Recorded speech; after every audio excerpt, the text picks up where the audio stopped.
വീണ്ടും ഒരു തെരഞ്ഞെടുപ്പ് വർഷത്തിലാണ് നാം ഉള്ളത്. തദ്ദേശം എന്ന സെമി ഫൈനൽ ഉജ്ജ്വല വിജയത്തിലൂടെ UDF വലിയ ആത്മവിശ്വാസത്തിലാണ്. കണ്ണൂർ ജില്ലയിൽ ഉൾപ്പെടെ മികച്ച വിജയമുണ്ടാക്കാൻ UDFന് കഴിഞ്ഞിട്ടുണ്ട്. കണ്ണൂരിൽ മികച്ച പ്രവർത്തനം നടത്താൻ കണ്ണൂർ DCCക്ക് കഴിഞ്ഞു. അതിന് നേതൃത്വം വഹിക്കാൻ DCC പ്രസിഡന്റ് അഡ്വക്കേറ്റ് മാർട്ടിൻ ജോർജിനും. നിയമസഭാ തെരഞ്ഞെടുപ്പിലേക്ക് പോകുമ്പോൾ വലിയ ലക്ഷ്യങ്ങളുണ്ട് UDFന്. കണ്ണൂർ ജില്ലയിൽ പതിവായി ജയിക്കുന്ന സീറ്റുകൾക്ക് പുറമെ വലിയ പോരാട്ടം നടത്തിയാൽ പല സീറ്റുകളിലും ജയിക്കാൻ കഴിയും എന്ന ആത്മവിശ്വാസം കൂടിയുണ്ട് UDFന്. ആ ആത്മവിശ്വാസം എത്രത്തോളം പ്രായോഗികമാകും, നടപ്പാകും, ഈ കാര്യങ്ങളൊക്കെയാണ് ഇനി അടുത്ത 3-4 മാസങ്ങളിൽ അവർ ആസൂത്രണം ചെയ്യാൻ പോകുന്നത്. കണ്ണൂർ വിഷൻ BMH ക്വസ്റ്റ്യൻ അവറിൽ ഈ ആഴ്ച നമ്മളോടൊപ്പം അതിഥിയായി ചേരുന്നത് കണ്ണൂർ DCCയുടെ അധ്യക്ഷൻ അഡ്വക്കേറ്റ് മാർട്ടിൻ ജോർജാണ്. Kannur vision BMH question hour തുടങ്ങുന്നു. എല്ലാ പ്രേക്ഷകർക്കും സ്വാഗതം അഡ്വക്കേറ്റ് മാർട്ടിൻ ജോർജ്. UDF പ്രതീക്ഷിച്ച, കോൺഗ്രസ് പ്രതീക്ഷിച്ച അത്രയും വിജയം കണ്ണൂർ ജില്ലയിൽ ഉണ്ടാക്കാൻ കഴിഞ്ഞിട്ടുണ്ടോ? നിങ്ങൾ പ്രതീക്ഷിച്ചത് ഇത് തന്നെയായിരുന്നു? ഞങ്ങൾ പ്രതീക്ഷിച്ച ഒരു വിജയത്തിലേക്ക് എത്താൻ വേണ്ടി നമുക്ക് സാധിച്ചിട്ടുണ്ട്. കുറച്ചുകൂടി ശ്രമിച്ചാൽ കുറച്ചുകൂടി നല്ലൊരു റിസൾട്ട് ഉണ്ടാക്കാൻ വേണ്ടി സാധിക്കുമായിരുന്നു. ചെറിയ വ്യത്യാസത്തിന് നഷ്ടപ്പെട്ട ഒരുപാട് സീറ്റുകളുണ്ട്. അതൊക്കെ കുറച്ചുകൂടി ശ്രമം നടത്തിയിട്ടുണ്ടെങ്കിൽ, അതുകൂടി വിജയിച്ചായിരുന്നെങ്കിൽ നല്ല ഒരു റിസൾട്ട് നമുക്ക് ഉണ്ടാക്കാൻ വേണ്ടി സാധിക്കുക. ഈ പല 8 പഞ്ചായത്തുകളാണ് അധികം, കഴിഞ്ഞ തവണത്തേതിനേക്കാൾ അധികം കിട്ടിയിരുന്നത്. ഈ 2020 ഒരു രാഷ്ട്രീയ സാഹചര്യം നമുക്കറിയാം. ഈ കേരള കോൺഗ്രസ് എം പോയി അതിനുശേഷം നടക്കുന്ന തെരഞ്ഞെടുപ്പ്. അപ്പോൾ മലയോര മേഖലയിലൊക്കെ വലിയ രീതിയിലുള്ള മാറ്റങ്ങൾ അതുമായി ബന്ധപ്പെട്ട് ഉണ്ടായി എന്നാണ് നമ്മൾ മനസ്സിലാക്കുന്നത്. അപ്പോൾ ആ വോട്ടുകൾ, ആ നഷ്ടപ്പെട്ട 2020 നഷ്ടപ്പെട്ടു പോയ മലയോര മേഖലയിലെ അടക്കം ഈ കേരള കോൺഗ്രസിലേക്കൊക്കെ പോയിട്ടുള്ള വോട്ടുകളൊക്കെ ഈ തെരഞ്ഞെടുപ്പിൽ തിരിച്ചു വന്നിട്ടുണ്ടോ? ഈ തെരഞ്ഞെടുപ്പിൽ മലയോര മേഖലയിൽ വലിയൊരു മുന്നേറ്റമാണ് നമ്മൾ ഉണ്ടാക്കിയിരിക്കുന്നത്. അത് കേരള കോൺഗ്രസ് എന്നുള്ളത് മാത്രമല്ല, എല്ലാ പൊതുസമൂഹവും ഐക്യ ജനാധിപത്യ മുന്നണിയിലേക്ക് സപ്പോർട്ട് ചെയ്യുന്ന ഒരു രാഷ്ട്രീയ സാഹചര്യം ഉരുത്തിരിഞ്ഞു വന്നു എന്നുള്ളതാണ്. അത് കേരള കോൺഗ്രസിൻ്റെ മാത്രം എന്നുള്ള ഒരു വിഷയമല്ല. ഐക്യ ജനാധിപത്യ മുന്നണിയോട് അടുപ്പം കാണിക്കാൻ ജനങ്ങൾ തയ്യാറായി നിൽക്കുന്നു. ഈ ഗവൺമെൻറ്റിന് എതിരെയുള്ള ഒരു വികാരം അവിടെ പ്രഥമ ദൃഷ്ടിയ ഈ സ്ഥലങ്ങളിലൊക്കെ നമുക്ക് കാണാൻ വേണ്ടി സാധിച്ചു. ഈ സംസ്ഥാനത്ത് വ്യാപകമായി ഒരു വലിയ തോതിലുള്ള UDFൻ്റെ ഒരു മുന്നേറ്റം നമ്മൾ കണ്ടിട്ടുണ്ട്. പക്ഷേ അതിനനുസരിച്ചുള്ള, ആ ഓളത്തിനനുസരിച്ചുള്ള ഒരു വോട്ടൊഴുക്ക് കണ്ണൂർ ജില്ലയിൽ ഉണ്ടായിട്ടുണ്ടോ? കണ്ണൂർ ജില്ലയിലുണ്ടല്ലോ. നമുക്ക് 8 പഞ്ചായത്തുകൾ നമുക്ക് കൂടുതലായി കിട്ടുക എന്ന് പറഞ്ഞാൽ അത് ചെറിയ കാര്യമല്ല. കാരണം CPMനെ സംബന്ധിച്ചിടത്തോളം അവരുടെ എല്ലാ നേതാക്കന്മാരും മറ്റ് ജില്ലകളിൽ പോലെയല്ല. നിങ്ങൾക്ക് തന്നെ അറിയാം, പാർട്ടി മുഖ്യമന്ത്രി ആയാലും പാർട്ടി സെക്രട്ടറി ആയാലും കേന്ദ്ര കമ്മിറ്റി മെമ്പർമാരായാലും എല്ലാവരും അടങ്ങുന്ന ഒരു ജില്ലയാണ് കണ്ണൂർ ജില്ല. അതുകൊണ്ട് തന്നെ ആ ഒരു പ്രതിരോധം, പിന്നെ ഏറ്റവും കൂടുതൽ ഡീലിമിറ്റേഷനിൽ ഏറ്റവും കൂടുതൽ ബാധിച്ചിട്ടുള്ള ഒരു ജില്ല കണ്ണൂരാണ്. കാരണം CPMൻ്റെ നേതാക്കന്മാർ ഉള്ള ജില്ല എന്ന നിലയിൽ തന്നെ ഉദ്യോഗസ്ഥരെ സ്വാധീനിച്ചുകൊണ്ട് കണ്ണൂർ ജില്ലയിലെ ഡീലിമിറ്റേഷൻ എന്ന് പറഞ്ഞാൽ അത് നമ്മൾ എടുത്ത് വസ്തുതാപരമായി പരിശോധിച്ചാൽ ഏറ്റവും കൂടുതൽ പരാതികൾ പോയിരിക്കുന്നത് ജില്ല കണ്ണൂരാണ്. കണ്ണൂരിലെ വെട്ടിമുറിച്ചിരിക്കുന്നത് ശരിക്കും പറഞ്ഞാൽ ഒരു തത്വനിഷ്ഠയുമില്ലാത്ത ഒരു നിലപാടാണ് ആ കാര്യത്തിൽ ഉദ്യോഗസ്ഥരുടെ ഭാഗത്തെന്ന് പറഞ്ഞാൽ ഉദ്യോഗസ്ഥരെ സ്വാധീനിച്ചുകൊണ്ട് CPM നടത്തിയിരിക്കുന്ന ആ ഒരു ഡീലിമിറ്റേഷൻ എന്നുള്ളത് നമുക്ക് കാണാൻ വേണ്ടി സാധിക്കും. അത് കണ്ണൂരിനെ ബാധിച്ചിട്ടുണ്ട്. ഏറ്റവും കൂടുതൽ ഡീലിമിറ്റേഷനിൽ അശാസ്ത്രീയമായ ഡീലിമിറ്റേഷൻ നടന്ന ജില്ല കണ്ണൂരാണ്. ഏറ്റവും കൂടുതൽ കേസുകളുള്ള ജില്ല കണ്ണൂരാണ്. പക്ഷെ അതെല്ലാം കൂടി നമ്മൾ പരിശോധിക്കും. എന്നിട്ടാണ് നമ്മളിവിടെ ഇത്തരം ഈ അക്രമം മറ്റ് ജില്ലകളിലുള്ള ഇത് വെച്ച് നോക്കുമ്പോൾ കണ്ണൂർ ജില്ലയിലെ അക്രമം നിങ്ങൾക്കറിയാം.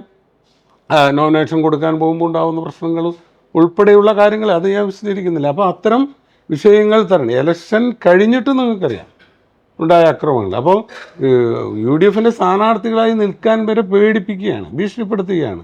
വോട്ട് ചെയ്യാൻ പോകുമ്പോൾ ഭീഷണിപ്പെടുത്തുന്നു. അത്തരം ഒരു അനുഭവത്തു നിന്നും സാഹചര്യത്തിൽ നിന്നുമാണ് ജില്ലയിലെ UDF ഇത്ര വലിയൊരു മുന്നേറ്റം ഉണ്ടാക്കിയെടുക്കാൻ വേണ്ടി സാധിക്കുന്നത് എന്നുള്ളതാണ്. ഈ CPMൻ്റെ പരമ്പരാഗതമായി പാർട്ടി ഗ്രാമങ്ങൾ എന്നൊക്കെ പറയാൻ കഴിയുന്ന പല പ്രദേശങ്ങളുമുള്ള സ്ഥലം കൂടിയാണ് കണ്ണൂർ ജില്ല. അവിടത്തേക്കടക്കം ഇത്തവണ നിങ്ങൾക്ക് കടന്നു ചെല്ലാൻ കഴിഞ്ഞിട്ടുണ്ടോ? കഴിഞ്ഞിട്ടുണ്ട്. പെരളശ്ശേരി ഉൾപ്പെടെ പിന്നെ പല സ്ഥലങ്ങൾ, ഏഴവും ചെറുതാഴവും ഏഴത്തൊന്നും നമ്മുടെ UDF സീറ്റില്ലാത്ത സ്ഥലങ്ങളില്ലേ. അവിടെയൊക്കെ നമ്മൾ സീറ്റ് നേടി. കുഞ്ഞുമംഗലം, അവിടെയൊക്കെ നമുക്ക് 4 സീറ്റ്, കുഞ്ഞുമംഗലത്ത് സീറ്റില്ലാത്തതാണ്, ഏഴത്ത് സീറ്റില്ലാത്തതാണ്. അവിടെയൊക്കെ നമുക്ക് സീറ്റ് ലഭിച്ചിരിക്കുന്നു. ചെറിയ സംഖ്യയല്ല. അങ്ങനെ ഒരു വലിയൊരു കടന്നുകയറ്റം അത്തരം മേഖലകളിൽ നമുക്ക് ഉണ്ടാക്കിയെടുക്കുക. ഏഴോത്ത് പോളിങ്ങിൻ്റെ ദിവസമാണ്, നമ്മൾ ജയിച്ച ബൂത്താണ് ഏഴോത്ത്. അവിടെ പോളിങ്ങിൻ്റെ ദിവസം 10-15ഓളം സ്ത്രീകളെ ഉൾപ്പെടെയുള്ളവരെ ആക്രമിച്ചത്. ഇലക്ഷൻ്റെ ദിവസം ജില്ലാ പഞ്ചായത്ത് സ്ഥാനാർത്ഥികളെ ഉൾപ്പെടെ ബൂത്തിൽ നിന്ന് വർദ്ധിച്ചിട്ടുണ്ടല്ലോ, നിങ്ങൾക്കറിയാമല്ലോ. പല സ്ഥാനാർത്ഥികളെ വർദ്ധിച്ചിട്ടുണ്ടല്ലോ. എത്ര ബൂത്തുകൾ പിടിച്ചെടുത്തു. അങ്ങനെയാണ്, അവിടെ നിന്നാണ് നമ്മൾ ഈ വിജയം നേടുന്നത് എന്നുള്ളതാണ് പിന്നെ കണ്ണൂരിനെ സംബന്ധിച്ചിടത്തോളം ഏറെ പ്രത്യേകമായി നമുക്ക് ചൂണ്ടിക്കാണിട്ടുണ്ടായിട്ടുള്ള കാര്യം.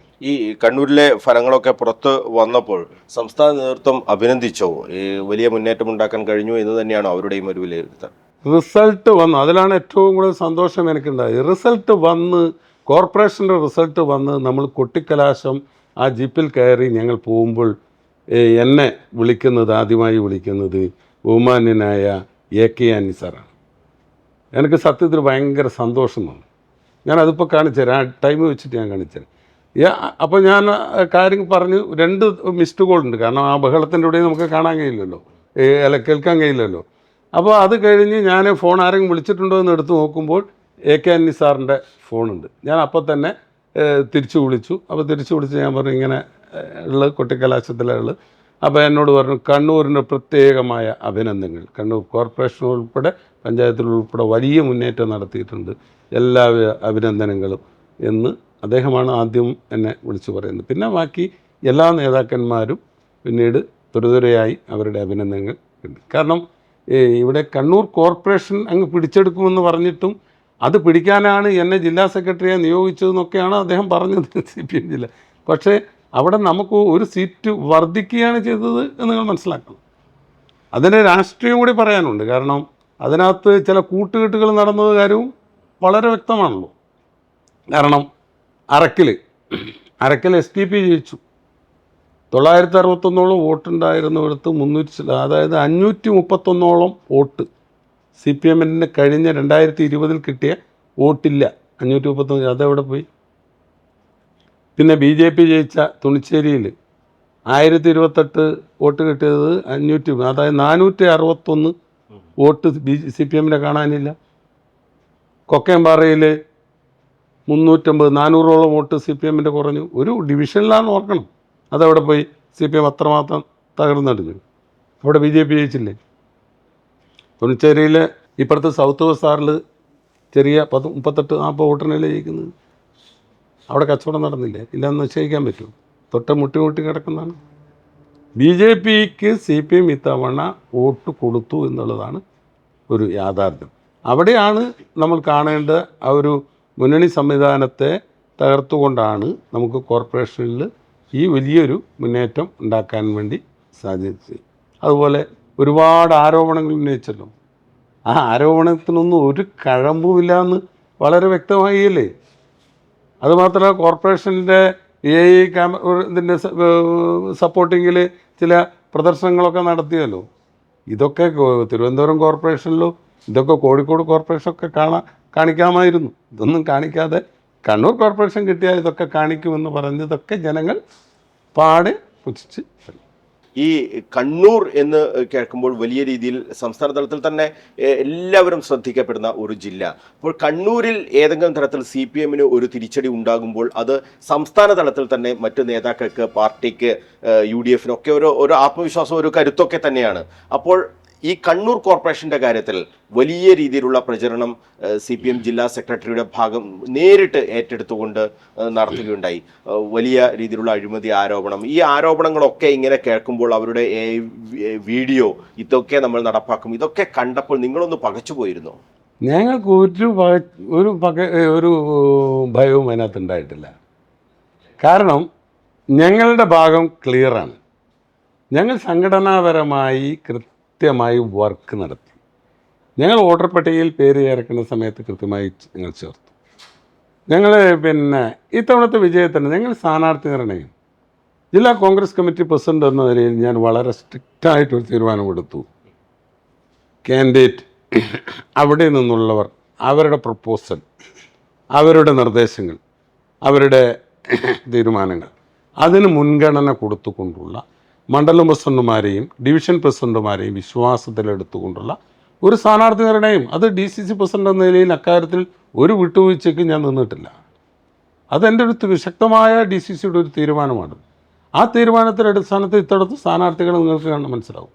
അത് നമ്മുടെ വിജയത്തിന് വലിയൊരു കാരണമായിട്ടുണ്ട്. ഈ കുറുവയിൽ മിത്രൻ എന്നൊരു സ്ഥാനാർത്ഥിയൊക്കെ വന്നത് അങ്ങനെയാണ്. അതെ, മിത്രനെ അല്ലെങ്കിൽ നമുക്ക് വേറെ ആരെ അവിടെ കൊണ്ട് നമ്മളവിടെ എല്ലാ സ്ഥാനാർത്ഥികളും അവിടെ ഉള്ള സ്ഥാനാർത്ഥികൾ തന്നെയാണ്. ആ സ്ഥാനാർത്ഥികൾ അവിടെ ജനങ്ങൾക്ക് താല്പര്യമുള്ള സ്ഥാനാർത്ഥികളാണ്. പിന്നെ അഴിമതി ആരോപണം എപ്പോഴാണ് ഉന്നയിക്കാൻ തുടങ്ങിയത്? എന്താണ് ഈ CPMൻ്റെ ജില്ലാ സെക്രട്ടറി ധരിക്കുന്നത്? ഇല്ലാത്ത കുറേ ആരോപണങ്ങൾ 1 മണിക്കൂർ പത്രസമ്മേളനം നടത്തി ഇങ്ങനെ പറഞ്ഞുകൊണ്ടിരുന്നാൽ ആളുകൾക്ക് പുച്ഛമാണ്. 10 വർഷമായ കണ്ണൂർ കോർപ്പറേഷനിൽ എന്തുകൊണ്ട് CPM ഭരിക്കുന്നതിന് 10 വർഷം ഏതാണ് വിജിലൻസ് കേസ് വന്നിരിക്കുന്നത്? ഒറ്റ കേസല്ലേ ഉള്ളൂ വിജിലൻസിൻ്റെ.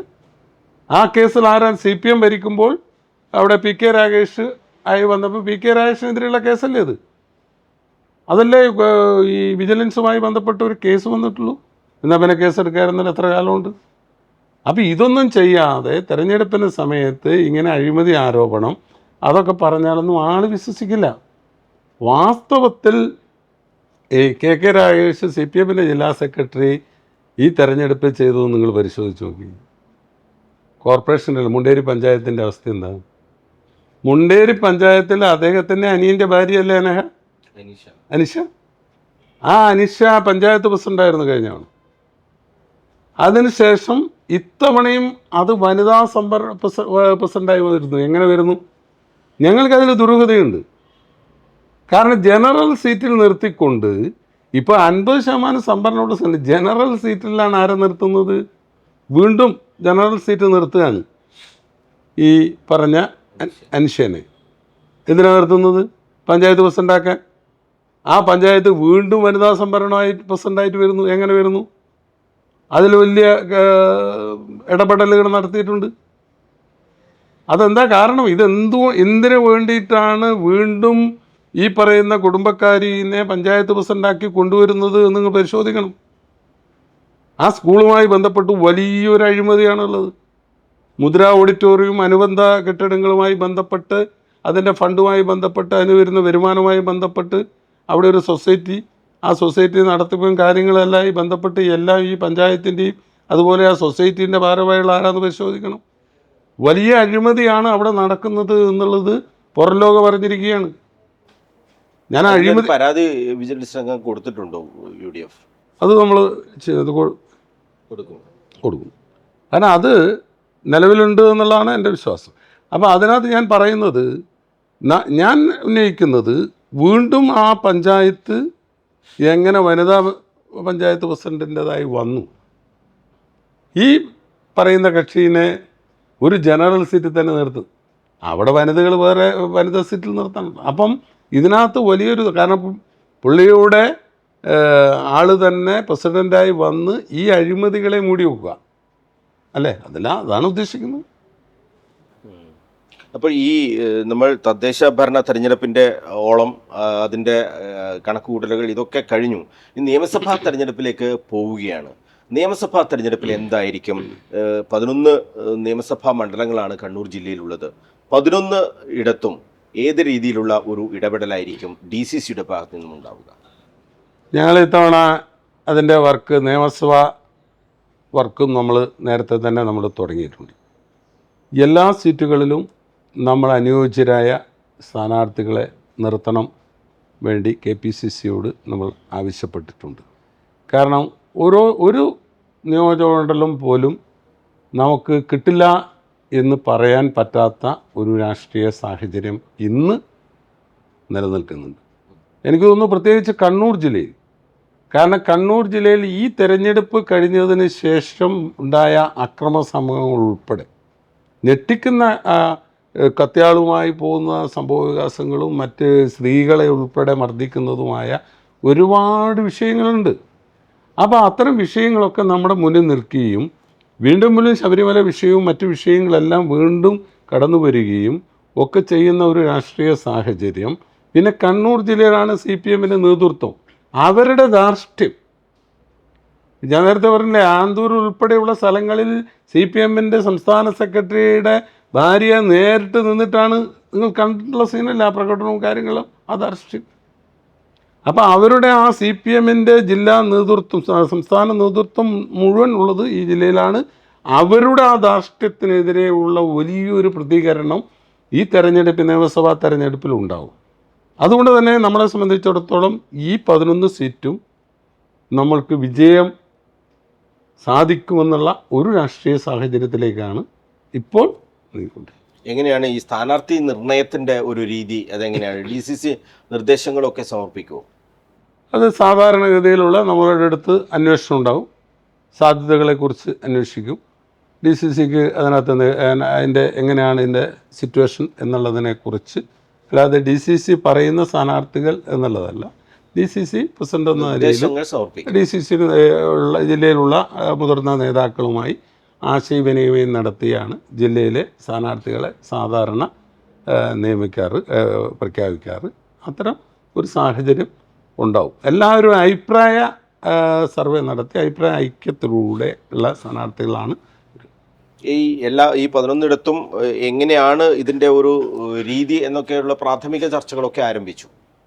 അല്ല, അത് ഒരു ചർച്ച എന്നുള്ള രീതിയിലല്ല, അത് നമുക്ക് ഏകദേശം നമുക്കൊരു ഐഡിയ നമുക്ക് ഉണ്ടാവുമല്ലോ. നമ്മളിപ്പം ഇതൊക്കെ പൊതുസമൂഹത്തിൻ്റെ ഭാഗമായി പ്രവർത്തിക്കുന്നവരാകും, നമുക്ക് അതിനെപ്പറ്റി ഒരു ഐഡിയ നമ്മുടെ മനസ്സിലുണ്ടാകും. അത് പക്ഷേ അതൊരു ഡിസ്കഷനിലേക്ക് ഇപ്പം നയിക്കുന്നത്, അതിനധികം സമയം വേണ്ട. നമ്മൾ ഇങ്ങനെ സംസാരിച്ചുകൊണ്ട് നിൽക്കേണ്ട കാര്യമില്ല. നമുക്ക് തന്നെ നമ്മുടെ ഐഡിയയിൽ ആരൊക്കെയാണ്, എന്തൊക്കെയാണ്, എവിടെയൊക്കെ, എങ്ങനെയൊക്കെയാണ് എന്നുള്ള ഒരു നല്ലൊരു പിക്ചർ നമ്മുടെ മനസ്സിലുണ്ട്. ആ പിക്ചറാണ് പിന്നെ നമ്മളത് ഒരു പേപ്പറിലേക്ക് വർക്കൗട്ട് ചെയ്യുക എന്നുള്ള പ്രോസസ്സ് മാത്രമേ അതിനകത്ത്. എന്തായാലും ഇരിക്കൂറും പേരാവൂരും വലിയ രീതിയിലുള്ള ചർച്ചകളിലേക്ക് പോകേണ്ട കാര്യമില്ല. സിറ്റിംഗ് MLA-മാരുണ്ട്, അവർ തന്നെ ആയിരിക്കില്ലേ അവിടെ?